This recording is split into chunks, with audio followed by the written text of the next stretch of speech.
시작하도록 하겠습니다. 이번 시간에 22페이지의 행위 제한을 함께 봐주시는데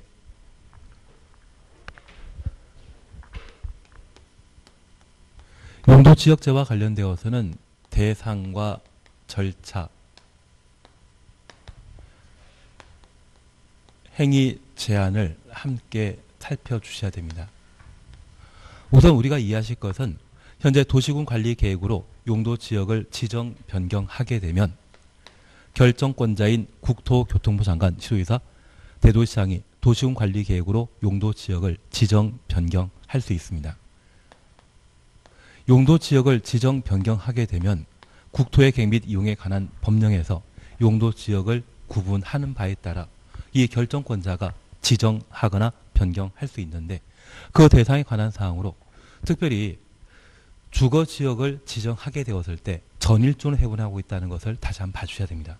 그래서 양호한 주거환경 보호라는 말 보게 되면 얘는 전용 주거지역의 지정 대상이고 편리한 주거환경을 조성할 필요가 있다 결정권자가 판단하게 되면 일반 주거지역으로 지정하게 되는데 일반 주거지역의 경우는 저층주택은 4층 이하입니다.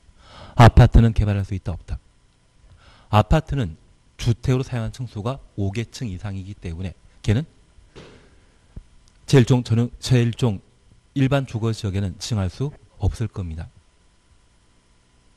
그리고 15층짜리 아파트 개발할 필요가 있다 판단하게 되면 그때는 2종 일반 주거지역으로 25층이나 35층짜리 아파트 개발할 필요가 있다고 하면 3종 일반 주거지역으로 지정하게 되는데 그것은 결정권자가 그 필요에 따라 또는 현재 토지 이용 상황을 고려하여 용도 지역을 지정 변경하게 됩니다. 지금은 아니지만 향후 도심이나 부도심으로 성장 발전시킬 필요가 있다고 하면 그때는 중심상업지역으로 그래서 서울이건 세종시이건 중심상업지역 지정이 충분히 가능한데 앞으로 이 세종시에 지하철 뚫리고 하면 세종시에 중심상업지역이라는 게 또 하나 만들어지게 될 겁니다. 나는 지하철 어디 뚫리는지 안다 모른다. 서로 모른다. 서로 모르기 때문에 미리 가서 투자를 못하는 그런 판국입니다. 대신 GTX는 서울에 GTX는 여기 어느 정도 결정되어 있거든요. 확정된 상태라고 생각하십니다. 그래서 제가 아는 분들이 다 GTX 역세권 주변에 뭔가 사러 다 다니시더라고요. 요즘은 아마 싹소리 하셔가지고 가격이 많이 올라가지 않았나 싶습니다.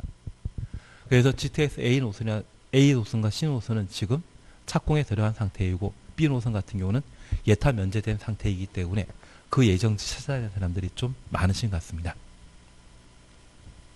도움이 안 되지만 그런 역세권이라면 충분히 상업적으로 지정될 수 있는 가능성이 있고 요즘 많은 연예인들이 연신내 많이 찾아간다는 이야기 좀 들어보신 적 없고 그 연신내에 GTX역 만들어지거든요. 그래서 많은 연예인들이 그쪽에 좀 투자로 가시는 것 같기도 하더라고요. 그래서 우리가 잠깐 이해하실 것은 최소한 주거적, 상업적, 공업지역에 관한 구분은 반드시 하셔야 됩니다.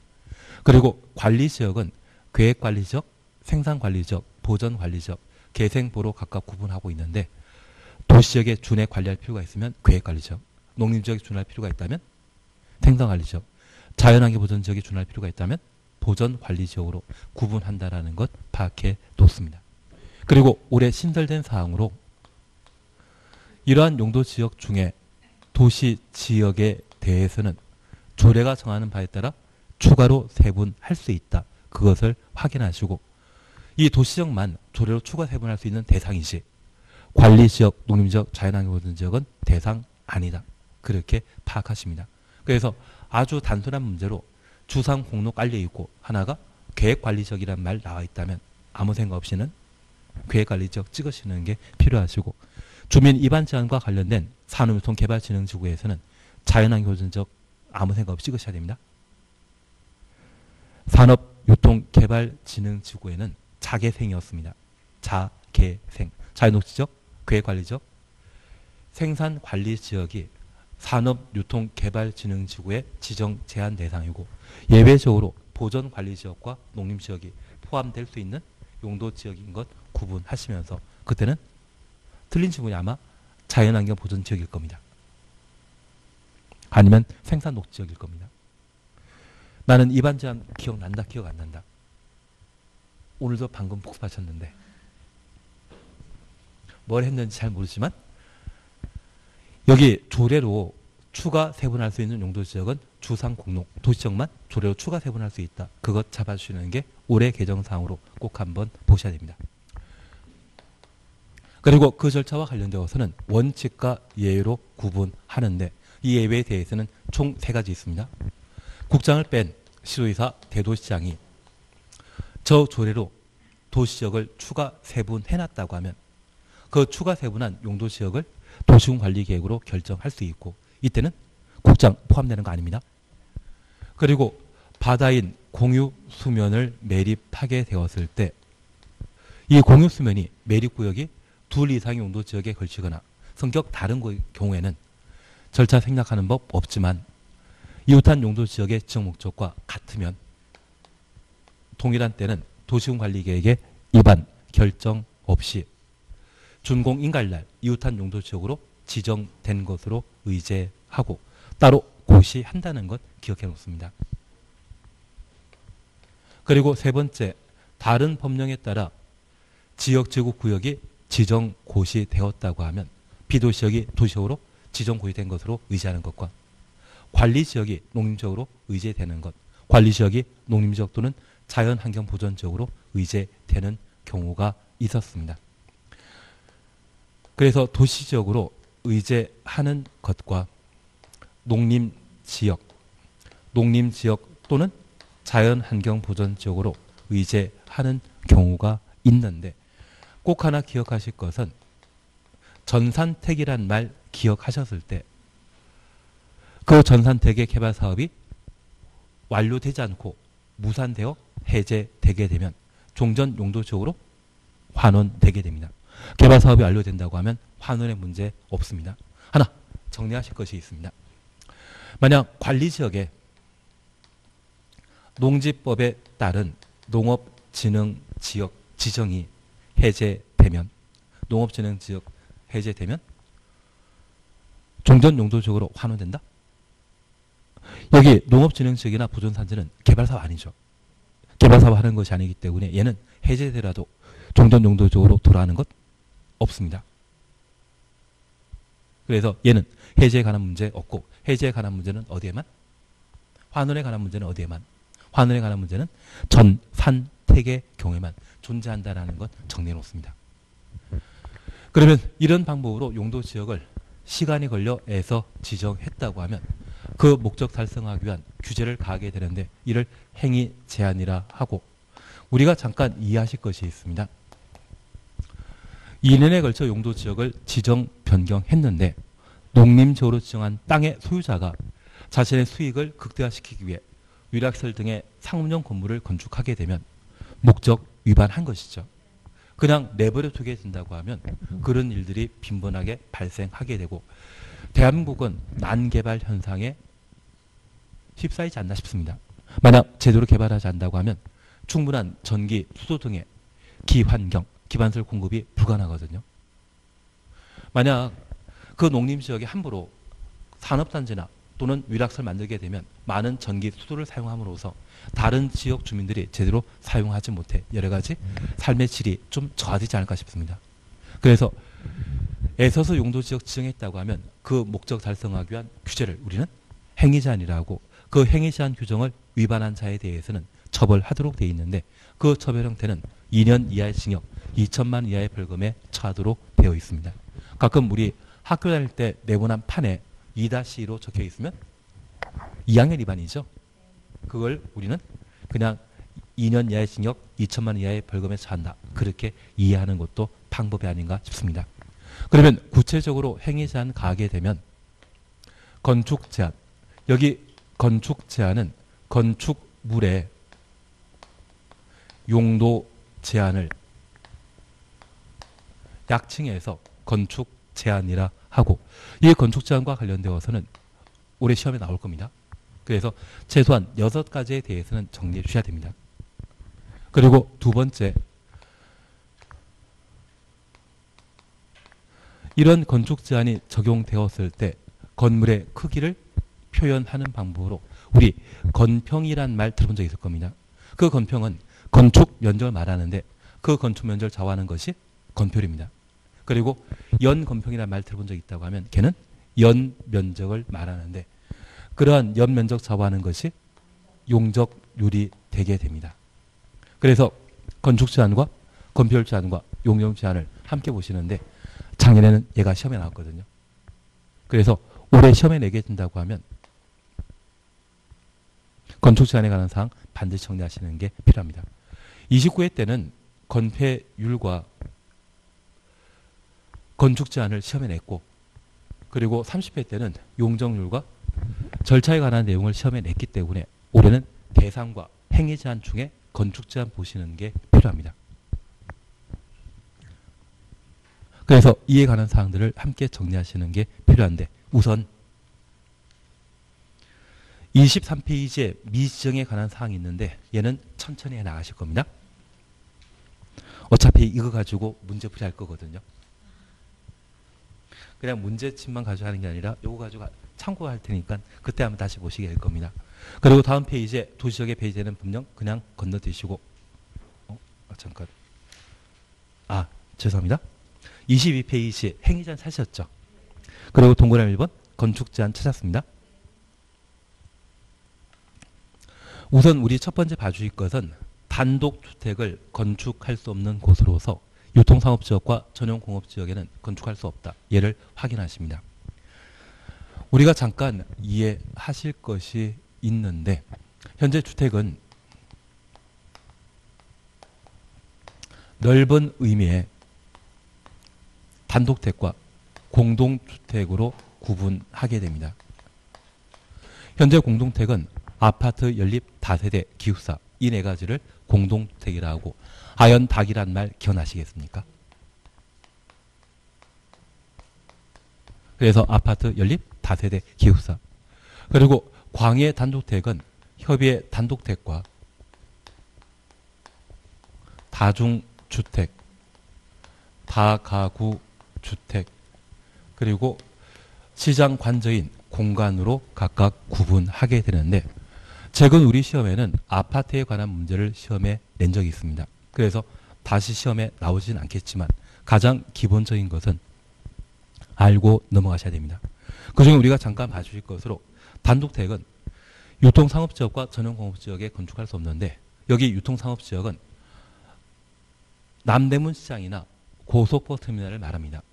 밤 늦은 시간까지 많은 차량이 드나들기 때문에 소음이 심각한데 우리 소음도가 65데시벨 이상이면 사람 잠을 제대로 못 잔다고 합니다.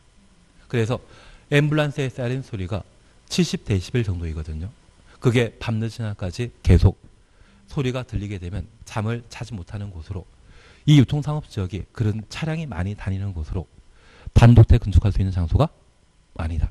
그리고 전용공업지역의 경우는 공해 공장이 입지하는 곳으로 잠잘 때 우리 방독면 쓰고 잘 수는 없지 않겠습니까? 그래서 이러한 두 곳에는 단독택 건축하지 못한다. 그렇게 이해해 놓습니다. 그리고 아파트입니다. 여기 아파트는 유통상업지역과 전용공업지역은 규모 작은 단독택을 건축하지 못한다면 규모 큰 아파트는 당연히 건축할 수 없다라는 것 이해해 놓으시고 일반 공업지역 사셨죠. 여기 일반 공업지역은 환경재해자는 공업 배치를 위한 용도지역인데 반도체 공장이 그 대상이거든요. 규모 크지 않습니까? 그런데 이 아파트도 규모 큰 주거 형태입니다. 규모 큰 공장 건축할 일반 공업지역에는 규모 큰 아파트는 건축한다 못한다? 못한다. 그렇게 잡아놓습니다. 그리고 녹지지역, 관리지역, 농림지역, 자연환경보전지역 가로 해놓으시는데 여기 녹간농자는 비개발 용도로서 4층 이하 건물만 건축할 수 있습니다. 그래서 아파트는 주택 사용하는 층수가 5개층 이상이기 때문에 4층 이하 건물 건축할 수 있는 녹간농자 비개발 용도에는 건축한다 못한다? 못한다. 그렇게 파악해 놓습니다. 그리고 제일 좋은 전용 주거지역과 제일 좋은 일반 주거지역에 건축할 수 없는데 잠깐 이렇게만 하나 다시 이해해 놓습니다.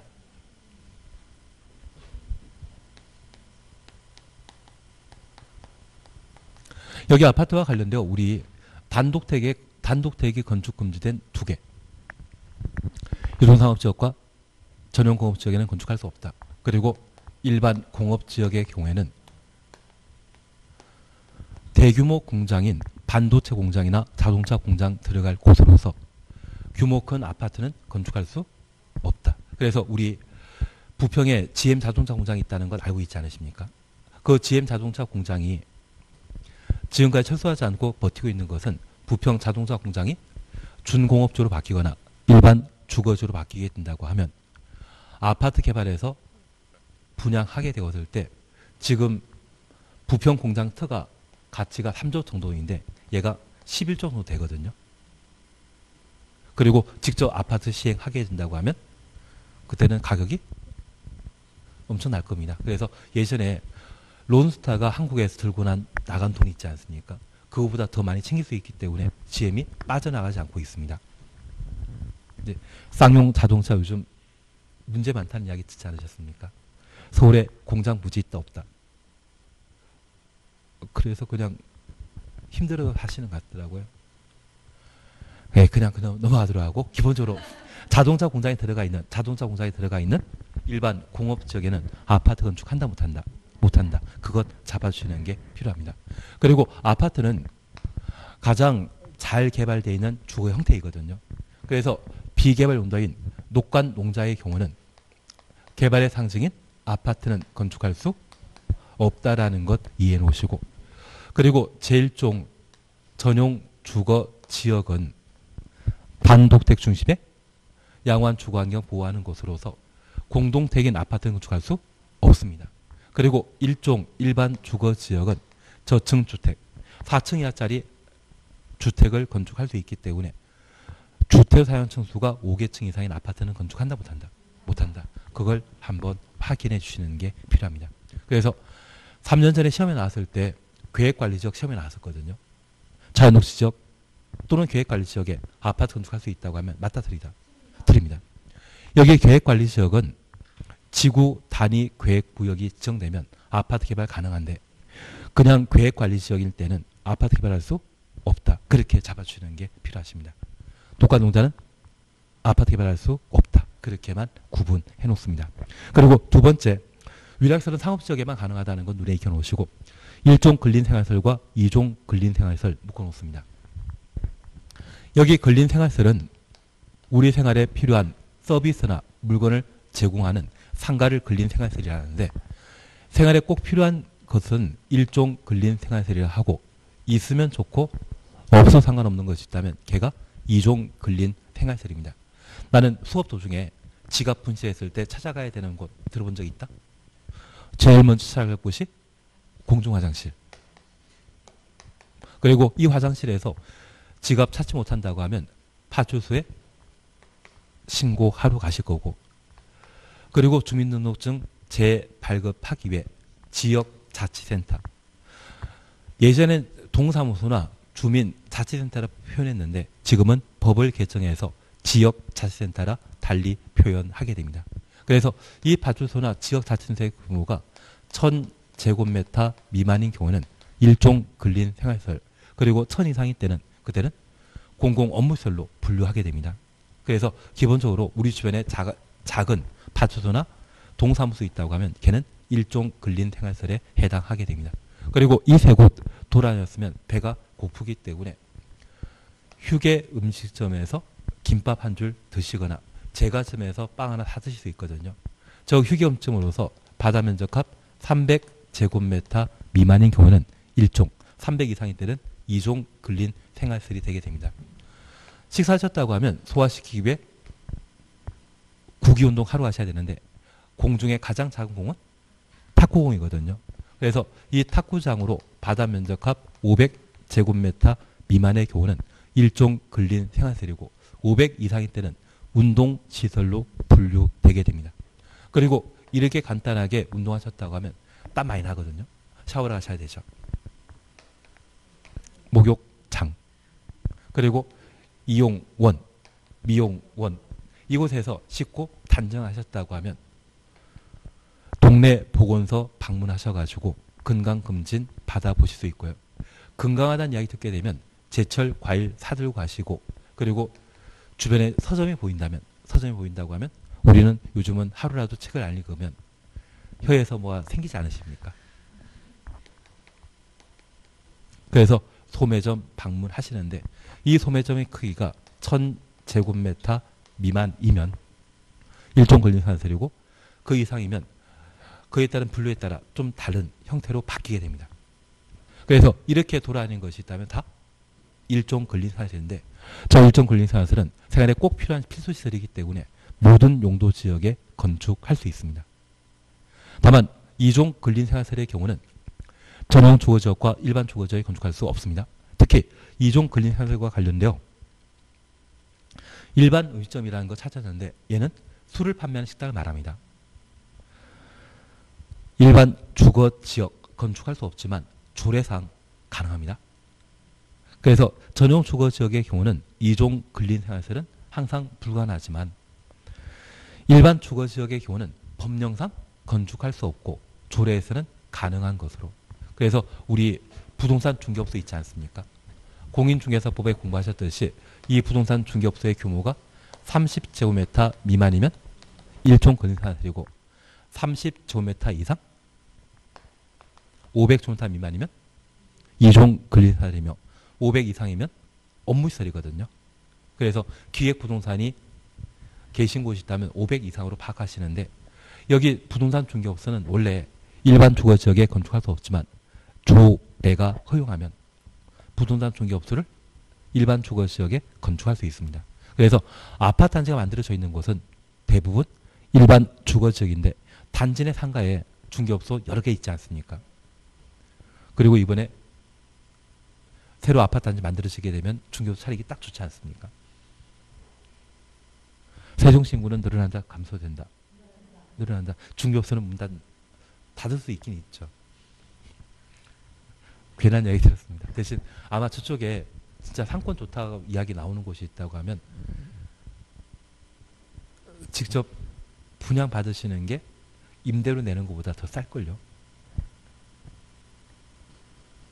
그리고 인구가 늘어나고 뭔가 시설이 새로 갖춰지게 된다고 하면 도시의 가치가 높아지기 때문에 그 가격 함께 올라갈 겁니다. 다만 우리 그냥 세종시라고 새로 만들어진 도시는 처음에 만들어질 때는 인구 8만이었던 곳이 지금은 35만 정도 됐거든요. 그래서 2008년도에 8만인데 2020년도에 35만이라고 하면 그 사이 인구 이렇게 많이 늘어나는 곳은 대신 충청남도 인구가 많이 빠졌죠. 그리고 앞으로 좀 더 다른 다양한 시설이 가속화되게 된다고 하면 얘가 인구 50만, 60만까지는 올라갈 상황이고 그렇다고 하면 부동산 가치는 그만큼 올라가야 할 겁니다. 그래서 임대료 주는 것보다 아예 아파트 단지 앞에 상가라고 하면 목 좋은 곳이라면 잡아놓는 것도 방법이십니다. 나는 개공할 준비가 안 됐다고 하면 잡아놓고 임대 주는 것도 방법이시죠. 삶에 도움이 안 되는 이야기를 드렸나 봅니다. 그러면 우리 잠깐 이해하실 것은 그 부동산 중개업소 전용 만약 면적이 30 이상 500 미만이라고 하면 전용 주거지역에는 건축한다 못한다? 못한다. 30 미만일 때는 제일 좀 근린생활시설이기 때문에 모든 용도 지역이 건축 가능한데 30 이상 500 미만이라면 이종 근린생활시설로서 전용 주거지역에는 절대 건축 못한다라는 것 구분하시고 만약 시험에 조례에 관한 규정 배제한다. 조례 규정 배제하게 되면 법령에 따라 건축 제한을 따지란 이야기거든요.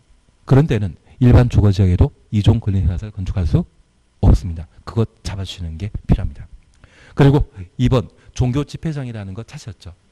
이 종교집회장이 500명 할 때는 이종 근린생활시설인데 하나님은 부처님은 알라는 모든 사람과 함께 계셔야 되지 않습니까?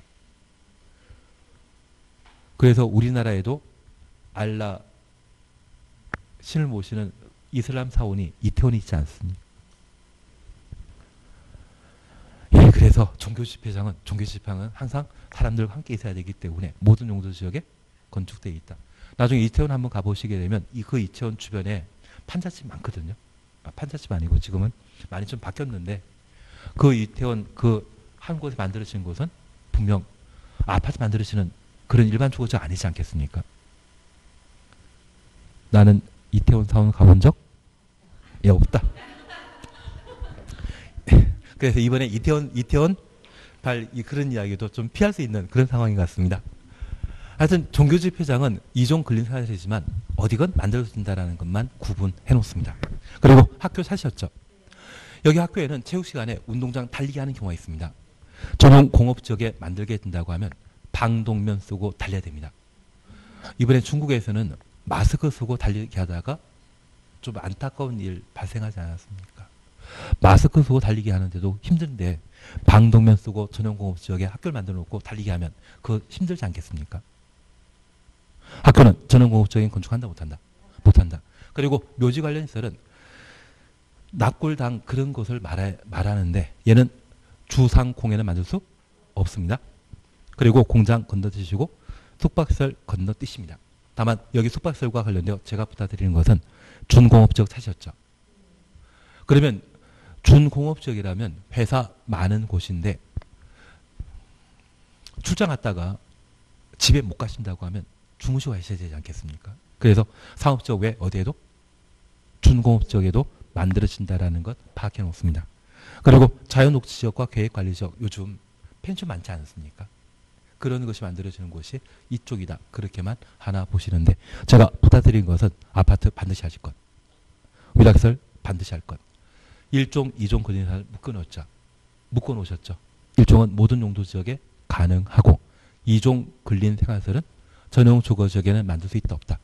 없다. 일반 주거지역은 꼭 기억하셔야 됩니다. 일반 주거지역은 법령상 건축할 수 없지만 조례상 가능하다라는 것 확인해 놓습니다. 학교 정리지었고 묘지 관련 시설 정리하셨습니다. 그러면 총 몇 개? 하여튼 모르겠지만 그것만 하자. 그것만 하자. 다른 거는 잘 몰라도. 예, 그리고 건폐율 용적률 함께 반영하십니다. 우리가 잠깐 이해하실 것이 있습니다. 도를 따라 대지가 형성되게 되면 이 대지에는 다양한 형태의 건물이 만들어지게 되는데 이러한 건물을 도로를 걸어다니는 분들이 옆에서 인식하게 되면 층수와 함께 건물 크기를 파악할 수 있거든요. 이러한 때는 연 면적을 파악하게 됩니다. 그래서 연 면적은 하나의 건축물의 각 층의 바닥 면적 합계를 연 면적이라는데 이 도를 걸어다니신 분은 일반인이겠습니까? 특정인이겠습니까? 일반인. 그래서 이분들은 지하층을 안다 모른다. 지하층을 인식하지 못합니다. 그래서 여기 연면적은 기본적으로 하나의 건물의 각 층의 바닥 면적 합계로서 지하층 포함시키지만 용적률 계산 시에 연면적에는 지하층은 제외됩니다. 왜? 건물의 크기는 일반인 기준으로 파악하는 것이 법의 기본 개념이거든요. 그리고 이 건물을 하늘에서 조망하는 방법이 있습니다. 그러면 63빌딩이건 1층짜리 건물이건 대지에 건물이 차지하고 있는 비중은 똑같아 보이지 않겠습니까? 그래서 우리 도화지 위에 물건을 놓고 그 물건의 외곽 물가선을 그려보신 적이 있다고 하면 그게 평면적인 개념 나오거든요. 그런 평면적인 개념을 우리는 건축면적, 그 건축면적 좌우하는 것을 건폐율이라 표현하게 됩니다. 그러면 이러한 건물을 하늘에 내려다보면 대지에 건물이 차지하고 있는 공간을 확인할 수 있는데 만약 A라고 하는 대지 소유자가 대지 전부를 건물 건축하는 데 사용했다고 하면 옆에 아저씨는 그냥 가만히 있겠습니까? 똑같이 만들겠습니까? 똑같이 만들면 이때 건물과 건물 사이가 서로 붙어 있다고 하면 이쪽 방향으로는 창문 낼 수 없거든요. 그리고 이분 사방에 모든 대지 소유자 똑같이 건물 건축하게 되면 바람 통할 창이 아예 없거든요. 살기 답답하지 않겠습니까? 심지어 건물 한 동에 불을 잘못 관리해서 화재가 발생하게 되면 인접한 건물까지 모두 불타버리게 될 겁니다. 그래서 이 건폐율은 건물 건축하지 않고 남는 공지에 있거든요. 그 공지를 확보함으로써 바람 통할 수 있는 창문과 화재 발생 시에 인접한 건물에 화재가 인화되지 않도록 제한하는 기능을 가지게 됩니다. 그래서 이 건폐율은 공지 확보하는 게 목적이거든요. 그래서 이 건폐율이 100%인 경우는 있다 없다? 없습니다. 만약 대지 면적이 100인데 건폐율이 100이라고 하면 대지 전부에 건물 건축한다는 이야기거든요. 그러면 이웃 건물과 붙어 있는 건물이 발생할 수 있을 겁니다. 그걸 방지할 목적으로 공지를 확보하기 위해 규제를 가하는 것이 건폐율이 되게 됩니다. 취지 조금 이해하시겠습니까? 그러면 우리 잠깐 확인하실 것으로 2, 3페이지를 잠깐 봐놓습니다. 우리 주거지역과 관련되어서는 전일, 준일 했습니다. 그 중에 전용 주거지역은 50입니다.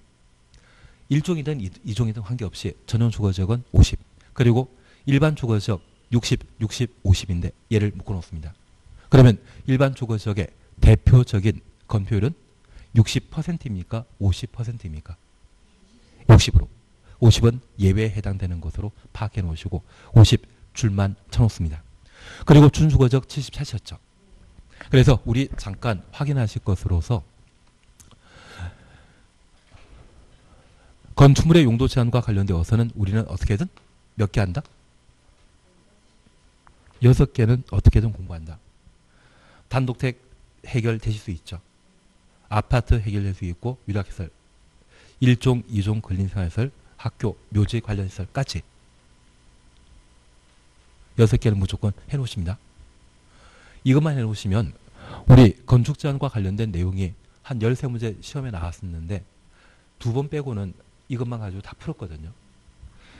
지나치게 어려운 2번에 대해서는 버리는 게 마음 편합니다. 그거 20년에 한번 시험에 나오는 걸 그것까지 다 일일이 정리하는 것은 무리입니다. 그래서 여기까지만 한번 해주시는 겁니다. 그리고 두 번째입니다. 여기 건폐율과 관련되어 현재 도시지역은 주거지역, 상업지역, 공업지역, 녹지지역으로 세분하고 그리고 관농자로 각각 분류하게 되는데 여기 주거지역과 관련되어서는 전용 주거지역과 일반 주거지역, 준주거지역입니다. 특별히 건폐율과 관련되어 전용 주거지역은 50, 일반 주거지역은 60, 준주거지역은 70. 그래서 건폐율과 관련되어서는 주거지역 5, 6, 7로 기억해 놓습니다. 그리고 상업지역 보시게 되면 중심 상업지역은 90, 일반 상업지역은 80, 유통상업지역은 80, 근린상업지역은 70, 90부터 70까지 묶어놓습니다. 그래서 상업지역과 관련되어서는 중일, 유근이란 말 기억나신다고 하면 9, 8, 8, 7이 건폐율입니다. 그래서 제가 부탁드린 것은 건폐율 전화번호는 567에 9887. 앞으로 모의고사에서 볼 때마다 적어놓고 시험 보자. 옛날에 우리 전화번호 한 100개 가까이 외우지 않으셨습니까? 70개 그러면. 예, 70개는. 요즘 다 단축키지만 옛날에는 다 달달 외우셨을 건데. 예, 그래서 하나만 지금은. 하나만. 567에 9887 나오게 되면 얘는 주거지역과 상업지역의 건폐율이다. 다만 여기 일반 주거지역과 관련되어 3종 일반 주거지역은 예외적으로 건폐율 50%라는 것 확인해 놓습니다. 60이 아니라 3종 일반 주거지역은 50입니다. 하나 이해하실 것은 이 3종 일반 주거지역에는 몇 층짜리 아파트 만들어진다? 35층짜리. 얘가 등치 큰 건폐율 60으로 만들어지게 되면 이때는 병풍 같은 아파트 단지가 만들어집니다. 병풍 같은 아파트 단지라고 하면 하늘을 쳐다볼 일이 없거든요.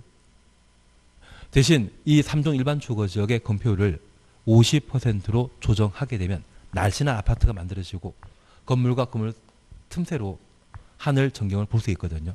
그래서 일반 주거지역은 기본 건폐율이 60이지만 3종 일반 주거지역만큼은 건폐율 얼마? 50%라는 것 확인해 놓습니다. 그리고 공업지역은 천천히 하십니다. 공업지역은 전일준 관계없이 모두 70입니다. 그리고 녹관농자 보시니 비개발 용도이기 때문에 건폐율은 20%인데 계획관리지역 사시였죠. 계획관리지역에 40% 동일해 놓습니다. 그래서 건폐율과 관련되어 녹관농자는 기본이 20%인데 예외적으로 계획관리지역만 40. 그래서 일반 주거지역은 원칙 60인데 예외적으로 3종 일반 주거지역만 50. 녹관농자는 20이 원칙인데 계획관리지역만 예외적으로 40%라는 것 확인해 놓습니다. 나는 일단 567-9887 책상 위에 적어놓고 시험 보자. 그게 결론입니다.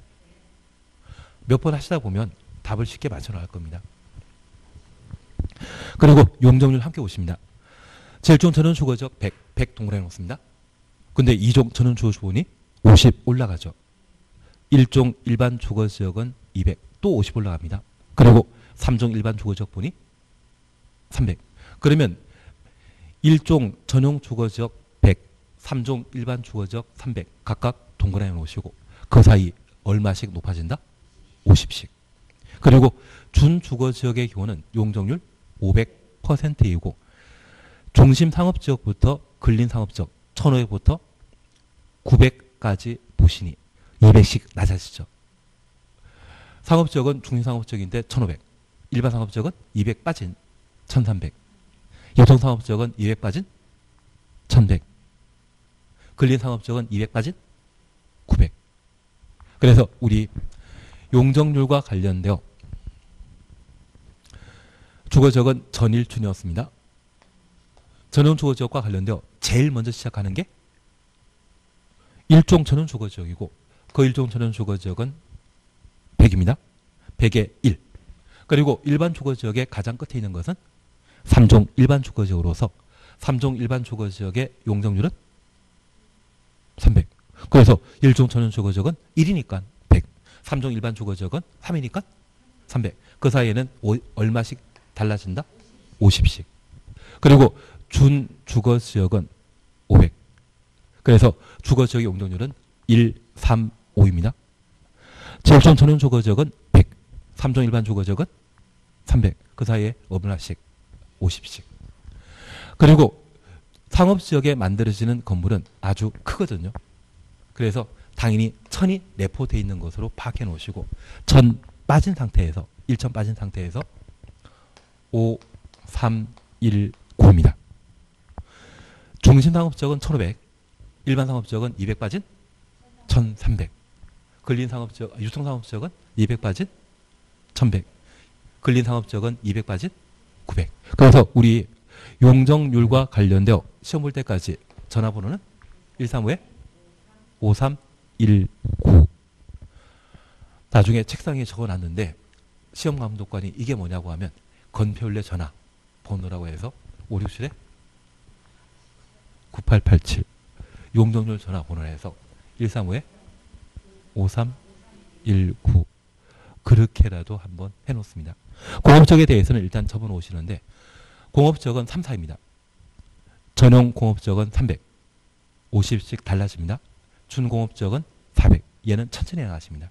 그리고 녹관농자는 비개발 용도인데 이 비개발 용도의 용적률은 80%입니다. 예외 3곳 있거든요. 그래서 우리 자연녹지지역 100, 생산녹지지역 100, 계획관리지역 100 찾으셨죠. 이 3곳을 각각 줄만 쳐놓습니다. 근데 올해 시험 나오면 뭐 나온다? 건축 제한, 건축의 용도 제한, 그걸 건축 제한이라고 하는데 얘 시험 나옵니다. 건폐율이나 용적률은 작년에 시험에 나왔기 때문에 올해 시험 나올 일, 작년 재작년 시험에 나왔기 때문에 올해 나올 일 거의 없습니다. 모의고사에 나온다 안 나온다? 나온다. 나는 모의고사 잘 봐야 되죠. 그래서 모의고사 볼 때마다 잘 봐야 됩니다. 그걸 잘 봐주셔야만. 모의고사 볼 때마다 시험 보기 전에 책상 위에 567-9887 그리고 녹관농자는 기본 20%다. 예외 2개 존재한다는 기억나십니다. 3종 일반 주거지역은 50 그리고 계획관리지역은 40 그리고 용적률과 관련되어 1, 3, 5에 1부터 3 사이에는 얼마씩 달라집니까? 50씩 올라간다는 기억하시고 상업지역은 200씩 낮아진다는 거 기억하십니다. 그래서 1, 3, 5에 5, 3, 1, 9 공업지역 천천히 하시고 녹관농자의 기본 용적률은 80 생산녹지역과 자연녹지역, 계획관리지역만 용적률 100 작년에 저 용적률 나온다고 했는데 나왔거든요. 찍기는 잘 찍는 편이거든요. 올해는 뭐 보자? 건축 제한. 특히 2종 근린생활들과 관련된 건축 제한을 꼭 한번 정리하는 게 올해 필요하십니다. 하단배 미지정에 관한 사항은 문제 풀이할 때 할 겁니다. 오늘 여기까지 하시고 다음 주에는 용도 지구부터 할 건데 공법 뭐 했는지 잘 모르시죠? 이제부터 복습만 조금씩 해나가시면 충분히 좋은 점수 나옵니다. 복습만 잘 하시면 됩니다. 수고하셨습니다.